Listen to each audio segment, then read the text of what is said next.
Well, there he is, ladies and gentlemen. We've got the amazing Lucas. We've got the elusive Watson. There he is, the Waddlewort. Hey, Watson, you got a lot coming up this hour, a lot of craziness going on.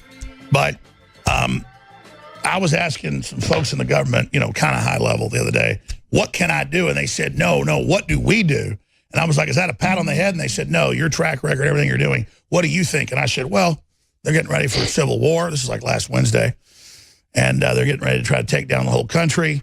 And they're going to cause race riots, calling it Republican versus Democrats. They're going to ratchet up violence. And they're going to come out with all their fake Russiagate stuff and try to 25th Amendment.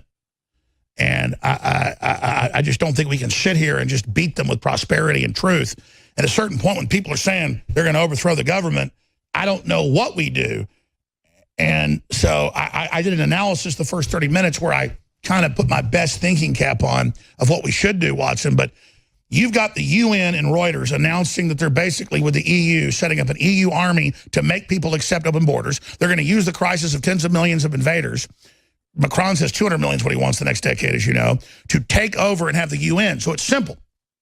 They orchestrate the collapse of the third world, open up, incentivize people coming into the countries with welfare and everything else, bring them in mass, and then use them as a political detonator to control the populations. This is 21st century warfare. World War IV is here. Again, the Cold War was World War III. That's where we are. And the president gets it, and Miller gets it, and you get it, and we all get it. But at the same time, now they're going into their full intimidation mode, doxing patriots, doxing federal agents. They're moving. And I'm not just going to sit here flat-footed. It doesn't mean I'm launching some operation. But we have been tasked with, because we are recognized in InfoWars as the zeitgeist. And so I will tell you that high-level folks want to know what everybody here thinks. So, Paul, what do you think? Well, I mean, I get the same thing from over here in the UK, Alex. You'd be surprised. Some of the people who you think maybe used to be in the elite or have, you know, one toe in the elite, you know, dipped in the elite, they're totally on our side now. You got another example of that today. Conrad Black. This is a former steering committee member of the Bilderberg Group. Doesn't get much more elitist than that. He's come out and said that Trump's basically engaged in a bloodless civil war against the establishment, against the deep state. You see the clip there. And that he's basically winning. This is someone who was in the upper echelons of the elite for decades and decades. And as you just said, you know, I talk to people in this country who are coming from the same direction, who are kind of, you know, tiptoeing on the globalist hierarchy 5, 10, 15 years ago. And now they're completely on board because we're winning. And that's why they're all freaking out and panicking, because they're still, I mean, it's really getting boring, Alex, when I have to make the same videos about the same subjects because they've gone back to the original rhetoric. Like with De Niro a couple of weeks ago, he said the same thing, you know, F Trump, like that's going to achieve anything in front of a sycophantic audience. So let me ask you this, and then I'm going to get out of here because Amazing Lucas is here, but this is the point we've gotten to. I'm not going to get into what's happened in the UK behind the scenes of the EU, but we had the same approach by top people, and they say, we're ready for you and Paul to lead operations. And these are famous people we're talking to. And we're like, well, wait, we are leading operations? And then it's the same thing. So I'm just saying we have to step into that and realize that all these beachheads we've got are just those. And just like we don't realize we're in the catbird seat, our listeners don't realize they are like captains or colonels in this fight. Everything we do now, people are listening. They get it. They know it. There's a sense of optimism, but there's a vacuum in leadership in that so many people don't want to then say what we need to do or what needs to happen or what needs to unfold. So, Paul, what do you think?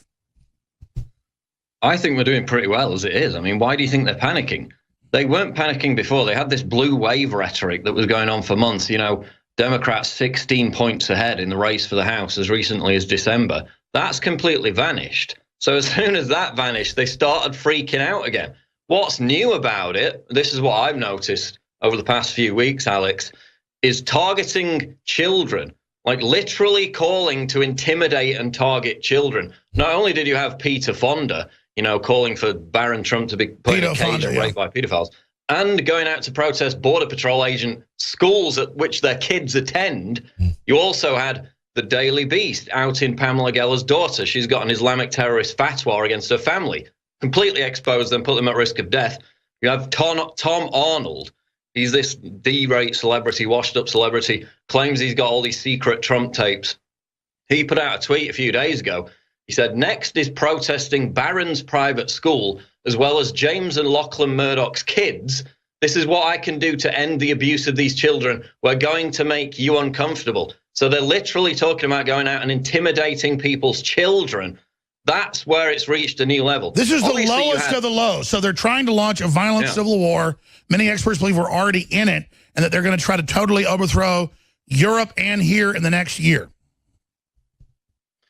And, going back to what I was just saying, this Sarah Huckabee Sanders story, people say, oh, this wasn't violent. This is just confronting her outside a restaurant, whatever. No, she went home. She went home with her husband. Her family went on to a different restaurant nearby. Harassed. They followed them. Yeah, they harassed them too. They're not just harassing the Trump administration officials. They're targeting people's families. They're the lowest of the low. It's absolutely despicable. And that's not a vote-winning strategy. It's desperation. It's a sign that they're losing. No, I agree with you. And that's why Schumer and people want to have the cake and eat it too. They're like, oh, don't do that. Don't do it. And then Waters goes, I didn't do that. And no one's criticizing me. So I agree. But Mueller and Brennan and all them are still planning a violent coup. They've said they're planning it. They want a 25th Amendment as well. So I agree we're winning, Paul, but I'm telling you, that makes them go into cornered rat mode. And I'm telling you, they're going to make some major moves. What do you think? You're absolutely right. Get them desperate. And when they see, people are turning, it's unknown what they're liable to do. And they're known for going for the lowest of the lowest tactics. And when it comes to the children, well, they see that. You ask anyone, well, if you could have stopped Hitler, would you have? And it's like, yeah, they would. So if they see you, the parent, as a Nazi, well, guess what? That's a little Hitler right next to them. They've already dehumanized you and your whole family. So, Paul, all these countries in Europe, even socialist countries, they're going bankrupt. They're turning back the Soros stuff. I mean, it is falling apart. But how, again, what's their next move? Because we're tomorrow's news today. We can't. What does Trump need to do? I don't know. I'm not in the business of making predictions. He needs to do what he's doing already. I mean, he's just had another major victory today. And we're winning. We're winning in Italy. We're winning the votes because people are seeing that they're completely unhinged. And that doesn't resonate with calm, reasonable, rational people. It's not a vote-winning strategy. They've got no candidate for 2020. They've got no platform apart from this social justice BS, which if you look at the polls, everybody's turned off to. They've got nothing. So they're just going to lash out. They're going to try to incite violence, incite stuff that we've already seen. Why don't they run Maxine Waters? Maybe we draft her. Maybe we draft Maxine Waters. The other thing, Alex, you were talking about Cernovich and Bill Maher wanting him to put his head in an oven and commit suicide. Oh, but he doesn't support suicide. We had an article in October 2012 where he openly said that he wanted people to kill themselves to make way for room on the highway because the planet was overpopulated. He said, I'm consistently pro-death. He said, let's kill the right people. He said, I'm for assisted suicide. I'm for regular suicide. I'm for whatever gets the freeway moving. So 6 years ago, he said he was for suicide again. And then he's saying he denies it today with Cernovich. But well, then I think he ought to shove a gun in his mouth and blow his little ugly brains all over the wall. That he hates. I mean, seriously. I mean, you want us all to die? How about you die? To quote Emperor Palpatine, no, no, no, you will die. Paul, can you do it better than me? Give me a Palpatine. No, you will die. Amazing, Lucas. You're awesome. You're coming up on the War Room. God bless you. Paul's coming up. Real live. It is the fourth hour of the Alex Jones Show. In the next segment, we're going to play a clip from Steven Crowder's YouTube channel. Basically, he went out to an event. He had one of these, change my mind events. One of the leftists there doxed them, tweeted out their location, and then encouraged other people to firebomb their van because they're so tolerant, peaceful, and loving. So then they found this woman at the same event, I think, or she had a booth at the same event that Crowder was at, confronted the mob that surrounded her to try and get one of them to disavow the violence. Not only did they fail to get them to disavow it, they basically huddled around them in a huge mob, tried to intimidate them, called them Nazis, of course, and completely justified it. Again, this is just the start of this violent rhetoric. You get these doxing incidents, you get that many people irate, incited, and it could end in bloodshed, as it already did with the James T. Hodgkinson shooting just over a year ago, of course. A minor miracle that nobody died, an attempted massacre of Republicans by a far-left extremist radicalized by mainstream media propaganda. Talking of mainstream media propaganda, there was a New York Times piece today that trended on Twitter this morning entitled, "We have a crisis of democracy, not manners." Well, no, you have a crisis of butthurt because you still refuse to accept the results of democratic election, and you're getting more desperate because you see that Trump's likely to win in 2020. The Republicans now have a great chance of holding on to the House in 2018.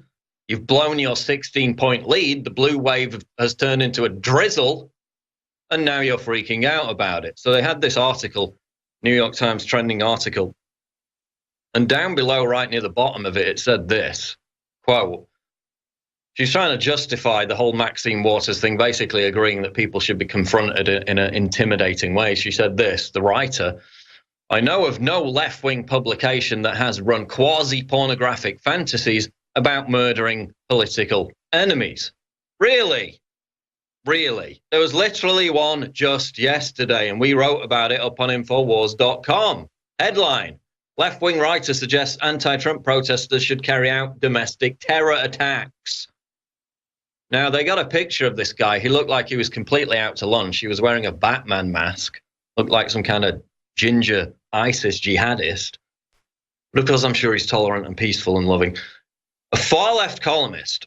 Now, this was a website called Splinter News, owned by Univision, a division of Gizmodo Media Group. So they bought out Gizmodo Media Group. This Splinter News was one of those websites formerly owned by Gizmodo. It's now owned by Univision Communications. So it's a massive corporation owning this fairly sizable left-wing media website. And in an article entitled, "This is just the beginning," the writer Hamilton Nolan writes, "This is all going to get more extreme, and it should." Let me say that again. This is what he wrote. "This is all going to get more extreme, and it should." That's an open call for extremism. He went on to say that Trump administration officials should not be able to, quote, "live their lives in peace." And what did he mean by that? Well, he went on to say, read an effing history book, read a recent history book. The US had thousands of domestic bombings per year in the early 1970s. Of course, he's talking about the Weathermen Underground domestic terror attacks carried out by far-left terrorist organizations, including Black Panther organizations as well. So he's talking about making the lives of Trump administration officials uncomfortable. He's saying that things are going to get more extreme than they should. And then he talks about domestic bombings in the United States. Gee, I wonder what the connection is there. Can we put two and two together? He went on to say this, quote, "The day will come sooner than you all think when Trump administration officials will look back fondly on the time when all they had to worry about was getting hollered at a Mexican restaurant." He went on to say, "When you aggressively F with people's lives, you should not be surprised when they decide to F with yours." So he's clearly putting it in the context of justifying, encouraging, some would say even inciting, domestic terror attacks against either Trump supporters or Trump administration officials. He justified it by claiming that Trump administration was implementing fascism. Again, going back to this idea of delegitimizing, dehumanizing people for attack, for violent assault by calling them Nazis. He went on to say the people who are responsible for what is happening are not going to get out of this with their happy, wealthy, respectable lives unscathed. And the ones who make the laws are not going to like what happens when America starts to regard them as the criminals. Openly inciting potential attacks against Trump administration officials or Trump supporters. The context of that article cannot be taken any other way. And he hasn't come out, as far as I looked on his Twitter an hour ago, and disavowed it or walked it back or said he's not calling for violence. The article stands. It's up on a major left-wing website owned by Univision. So when the New York Times says, oh, there's no left-wing publication that's ever endorsed violence against political enemies, literally it happened last night, yesterday. And there are numerous other examples of it. But the article's still up there. And this is the tone. This is the rhetoric. These are the times that we're living in. Absolute insanity. We have a professor, University of Tennessee law professor, Glenn Hall and Reynolds, who wrote an article in the USA Today saying what Alex Jones said on Sunday, that we're already in a civil war, albeit low level. But he said in an op-ed for USA Today that America is headed towards a civil war. He asked the question in the headline, and then he says it's already begun. Those are his words. Quote, Hollywood has basically turned its products and its award shows into showcases for the resistance. Americans are already sorting themselves into communities that are predominantly red or blue. So he said that the Sarah Huckabee Sanders incident, which again, you've probably seen this by now, she wasn't just harassed in the restaurant. After she was harassed initially, she left with her husband. They went home. Then her family went to a different restaurant and they were harassed too. So they're directly targeting people's families, even if the target of their anger is no longer present, which goes back to what Peter Fonda said. Oh, by the way, Peter Fonda, what is it now, nearly a week since he said this on Twitter, advocating hacking a government database, a crime, advocating targeting and intimidating the children of Border Patrol agents at their schools, advocating putting Barron Trump in a cage and making him get raped by pedophiles. Do you think any of those violate Twitter's terms of service? Yes, all three do, clearly. Is he banned on Twitter? No. He wasn't even suspended for 24 hours. He deleted the tweets he was back on. You know, Milo got banned for making fun of a Ghostbusters movie. Lifetime ban. Oh, but if you want to put a kid in a cage to be raped by pedophiles, intimidate people's children, hack a government database, no problem. You don't even get a 24-hour ban.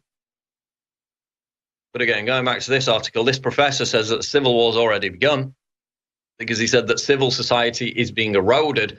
The polarization can partly be blamed on the disintegration of churches, organizations, and neighborhoods, which previously helped people build social ties that transcended politics. So again, he's talking about the atomization of society, the fact that nobody talks to their neighbors anymore, the fact that fewer and fewer people participate in civil society or go to church. So they don't meet people, they don't have conversations, even if they disagree politically, to kind of resonate and bond as human beings, as Americans who all live in the same country and should want the best for everyone. This is the Alex Jones Show Live, 4th hour. We'll be back, Infowars.com. We're going to get to that Steven Crowder clip here in a couple of minutes where basically they confront one of the would-be leftist jihadists and it ends up in a complete farce. We're going to go to that here in a couple of minutes. First, I want to tell you about the great specials available at InfoWarsStore.com, which include all Super Blue fluoride-free products at 50% off. That is massive. You're going to get these products anyway. Everybody buys toothpaste, surely. And we at the InfoWars team want you to try a powerful line of Super Blue fluoride-free products. We've got the toothpaste, the mouthwash, the oral spray, and even a complete option that comes with all the products and free shipping. There's no better time to try it. 50% off, 50, half off. The Super Blue fluoride-free toothpaste, which is the classic fan favorite.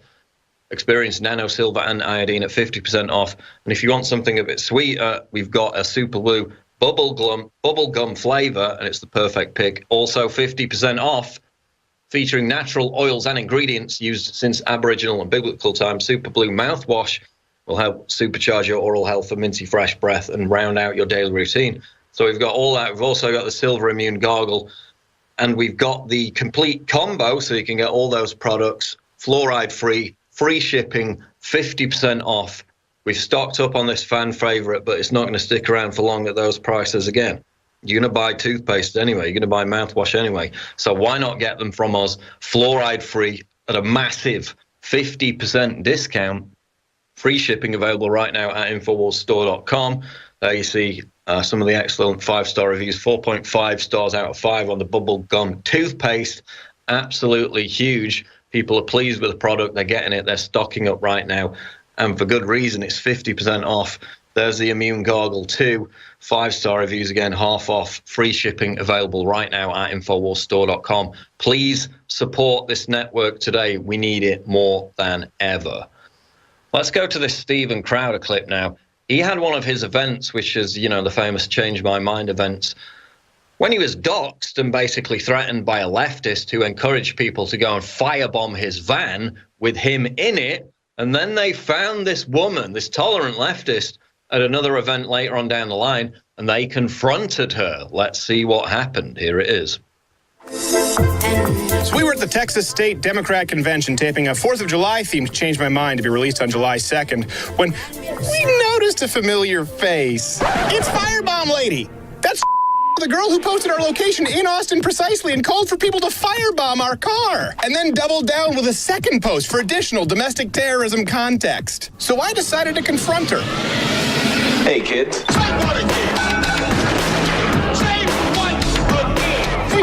How are you today? Quick question for you. Why would you encourage people to firebomb my van? Why would you do that? Do you think that's appropriate to encourage people to firebomb my van and hurt my crew when we're just expressing a difference of opinion? Sorry, could you repeat that? Why would you threaten to firebomb my van or encourage other people to do it? At first, she just denied. Good thing we brought a Bristol board. As a matter of fact, we have your pictures right here of your tweets, of you posting our location, right? Let's hold that for me there. Not KJ. So, is that the way you deal with civil disagreements? This is really good.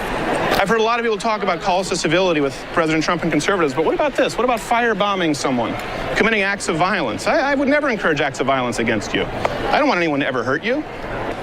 Nothing, huh? This is the tolerant left? This is really good. Your feelings hurt? No, my feelings aren't hurt. I just don't want to be firebombed. It doesn't really have a place in today's political discussion, wouldn't you say? Oh, yeah, definitely. Why the eye roll? You think it does play a role? Does it? As long as it's the right target? Sure. Really?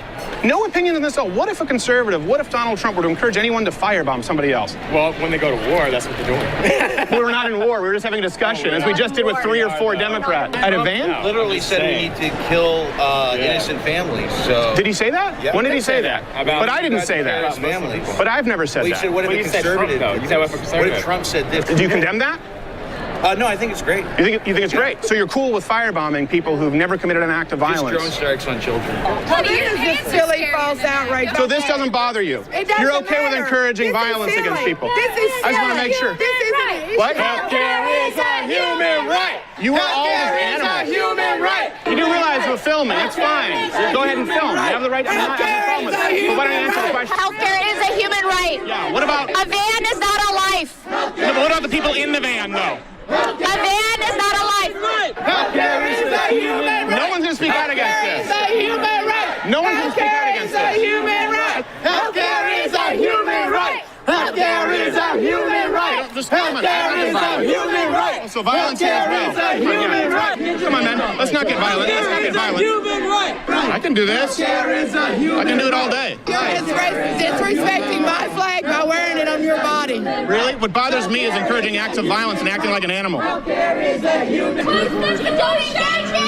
You're the one who started the chant.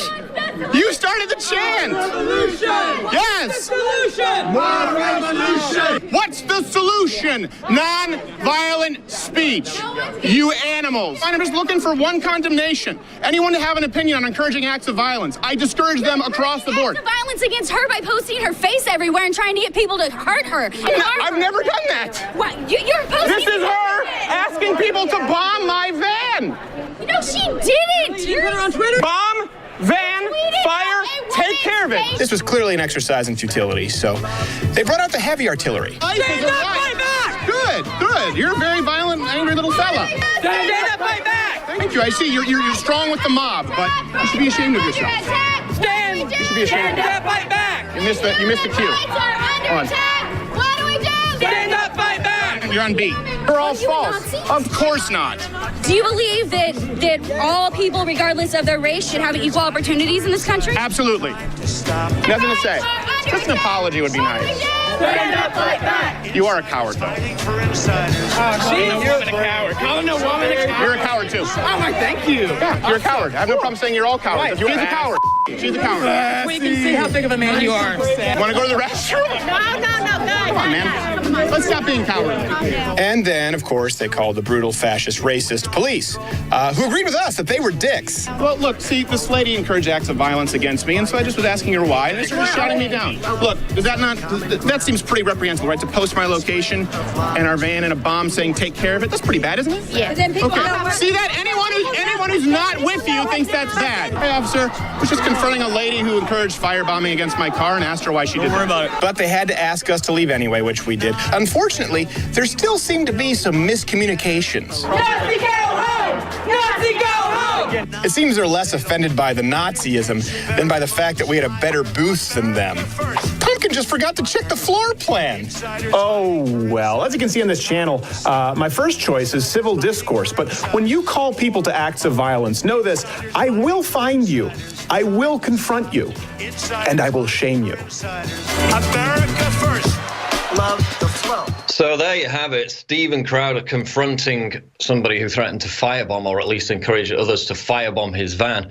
And again, the whole narrative in the leftist media today is, oh, the Tea Party stood up and confronted Democrats during the Obama era. Yes, and they did, and it was very confrontational. It was aggressive. But if you want to talk about legitimizing violence, you want to talk about a situation where, you know, the New York Times is openly siding with this. We had the whole punch a Nazi narrative for the past year plus. Who's a Nazi? Anyone who disagrees with you. See how the slippery slope goes here. We've got people openly now calling Trump a Nazi. You know, shock, horror, get a new insult. Again, the lack of originality is tiresome, to say the least. But again, if you dehumanize somebody, if you dehumanize tens of millions of American voters as Nazis, and then incite violence against them, as left-wing websites are now doing, owned by giant corporations, that legitimizes it. That's different from a few toothless hicks spewing death threats against Obama on Twitter, you know, back in 2010. Little bit different when it's being codified and legitimized by the mainstream media, when this hysteria is being whipped up every single day by people on television with huge audiences still. That's the difference. They've legitimized it. They've moved the Overton window so far left. They've become so hysterical that it's now directly leading to attacks on Trump supporters, as it has for the past year, and events like James T. Hodgkinson attempting to massacre people. This is the Alex Jones Show, live Infowars.com. We'll be back. It is the final segment of the fourth hour. War Room is coming up at the top of the hour. We're going to go to this Conrad Black video here in a second. Headline up on InfoWars, Conrad Black, Trump is winning a bloodless civil war against the establishment. But first I want to read just a small passage from John Nolte's article out of Breitbart today, again talking about why we're seeing this heightened hysterical rhetoric from the left. Because again, as I pointed out, every time a leftist promotes extremism and violence, as Splinter News did yesterday, and then the New York Times lied about it and said, no left-wing website's ever doing this. Literally, they did it on the same day. Again, when they do this, it puts another reasonable-minded person off voting for Democrats. This is not a vote-winning strategy to act crazy, to throw your toys out of the pram every time something doesn't go your way. Get an actual platform like Trump got. That's how he won the election.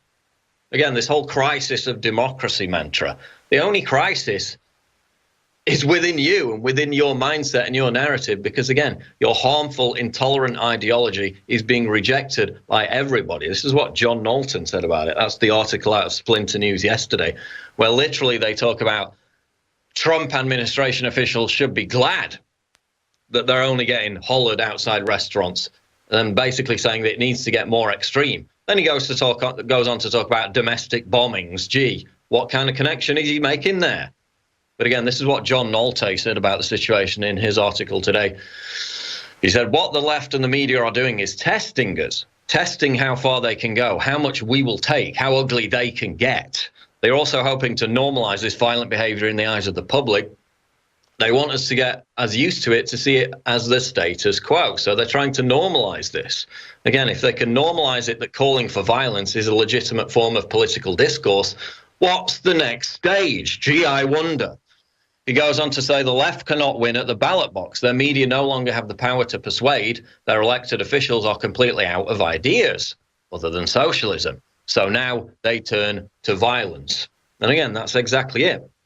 You talk about violent rhetoric during the Obama era. I mean, it was there in the background, but it was nowhere near the levels we see now. And it certainly wasn't being legitimized by centrists, by the mainstream media on the right, if you want to talk about Fox News or whoever, like it is being legitimized by the big media, by the hysterical media on the left right now. But Conrad Black came out today in an interview, and I talked about this with Alex earlier, This is a guy who was a former Bilderberg steering committee member. Again, he was part of the elite. At least he had one foot in the elite. Conrad Black, former newspaper magnate. He owned a bunch of papers around the world. Big former globalist, now apparently changed course.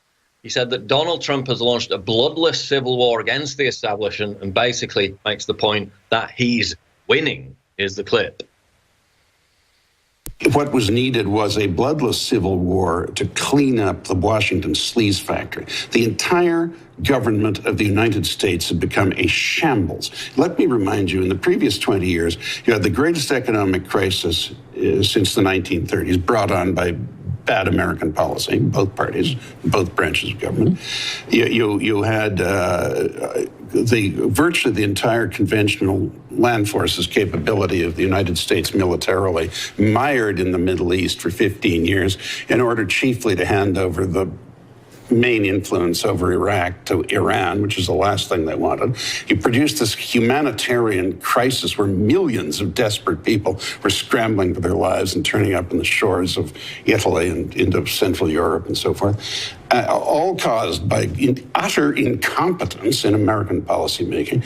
You had the decline of GDP per capita growth in the United States from 4.5% under Reagan, 3.9% under Clinton, 2% under George W. Bush, 1% under Obama. The country was a pressure cooker. Poverty went up, violence rose, discontent rose, but our great national media in the United States didn't notice it. And Trump said, it is all rotten. We've got to clean it all up. Wall Street, Hollywood, the national media, the lobbyists, campaign financing, all factions of both parties, they're all useless. We've got to get rid of them. And he's doing it, and it's a war.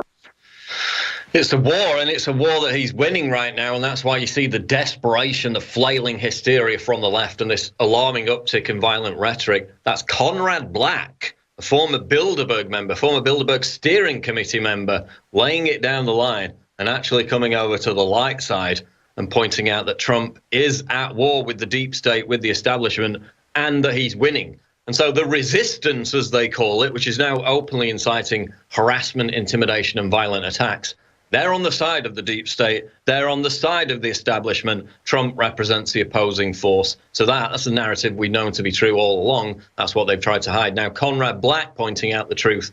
Again, I talked about it with Alex. A lot of the people who were globalists to some extent 10 years ago have now come across to the right side because people have chosen their side and many have chosen wisely. Let's move on to some global news now with the migrant crisis. This is out of RT. Headline, helicopters 100. Hundreds of Austrian soldiers and police officers take part in migrant deterring drills. Hundreds of Austrian soldiers and police were involved in a border protection exercise that simulated containing migrants amid fears that neighbouring Germany might begin to turn away new arrivals trying to cross their frontier. So again, we've seen this massive uptick in the migrant crisis.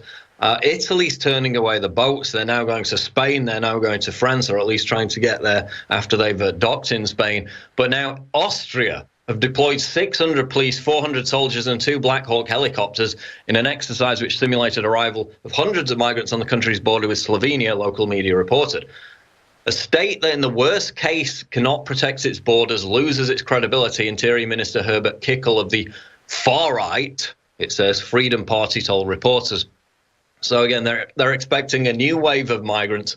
Austria's made this pact with other Central European countries to defend their borders. The German Interior Minister is also on board with that idea. Angela Merkel isn't. There's an internal civil war basically within the German coalition government right now, which could lead to the end of Angela Merkel's political legacy. And Austria's ready. They're preparing for it. They're preparing for an invasion. We saw the Croatian border video a couple of days ago where they were chanting Allah Akbar, trying to break down the border to get in there. So as soon as one route gets shut off, another opens, because we still have these turncoat governments that are betraying their people. There you see the border situation in Croatia where they tried to break through while chanting Allah Akbar. But some countries are finally enforcing proper border security, given the huge problems that this has caused in virtually every European country that's accepted migrants over the past few years. Because we had the Aquarius boat dock in Spain last week. Soon as the migrants were sent to their holding locations in a town called Alicante, The local population of students who had paid for their accommodation were told they had 12 hours to get the hell out of there. Get out, you're being replaced by these migrants, and that's that. We saw that in other countries. We saw the video out of Italy with the old bed and breakfast owner literally being almost turfed out of his own home, ordered by police to allow migrants to stay there against his will, literally requisitioning his property to place migrants in there. And what results do we see from that legacy over the past 3 years? Well, here's another headline. 40-year-old migrant arrested for murdering his 16-year-old teen bride in Sweden. This was an Afghan migrant who was arrested in Iran. Again, he escaped. We saw that in Germany with the headline you just flashed up before about the 14-year-old girl being strangled, raped, and murdered in Germany. He was an Iraqi migrant who escaped. They managed to get him back and charge him. Now an Afghan migrant has been arrested in Iran for murdering his teen bride in Sweden. It was an international arrest warrant against the man. He was taken back to Sweden and will face trial for the murder committed in 2016. The 40-year-old man should have been married to the 16-year-old girl, Swedish media say. In March 2016, the teen was murdered and her husband has been wanted since June that year. They found her remains buried in a wood. So yet another murder of a young teenage girl blamed on migrants in a major European country.